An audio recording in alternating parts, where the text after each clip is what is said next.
Sukhoi 30 विमान कोसळलेल्या स्थळाची खासदार भगरे यांच्याकडून पाहणी। निफाड तालुक्यातील शिरसगाव येथे मंगळवारी सुखोई 30 हे लढाऊ विमान शेतात कोसळले। त्यामुळे 3 शेतकऱ्यांचं तब्बल 61 लाख रुपयांचं नुकसान झालंय। त्यात शेतातील पिकांसह जमिनीचेही नुकसान झाल्याचा अहवाल सादर करण्यात आल्याने नवनिर्वाचित खासदार भास्कर भगरे यांनी भेट देत परिसराची पाहणी केली। तसेच नुकसान झालेल्या शेतकऱ्यांना तात्काळ मदत देण्याच्या सूचना देखील ते करणार आहेत।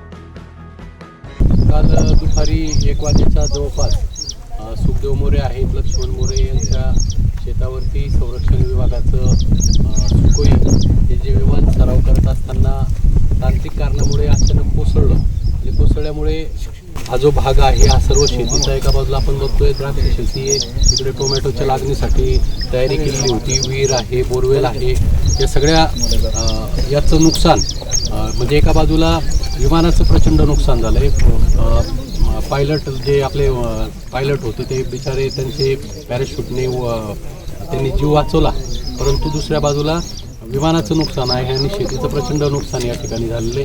दुपारची वेळ असल्यामुळे शेतमजूर हे जेवणासाठी बाजूला गेलेले होते, नाही तर ती सुद्धा मोठी जीवित हानी या ठिकाणी घडण्याची शक्यता होती।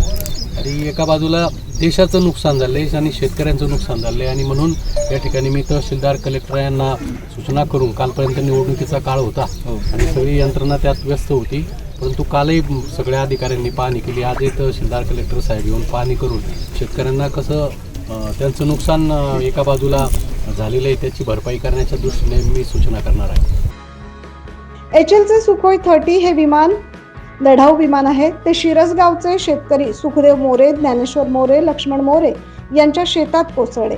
वैमानिक वेळीच बाहेर पडल्यामुळे जीवित हानी झालेली नाही, परंतु विमानामुळे द्राक्षबाग, कोबी पिकाचं नुकसान झालंय। यामध्ये द्राक्षबाग, तार कंपाऊंड, 1 लाखाची कोबी आणि 2.5 लाखाची बोरवेल तसेच विहिरीचं नुकसानाची नोंद तलाठी केदारी यांनी पंचनाम्यात केली।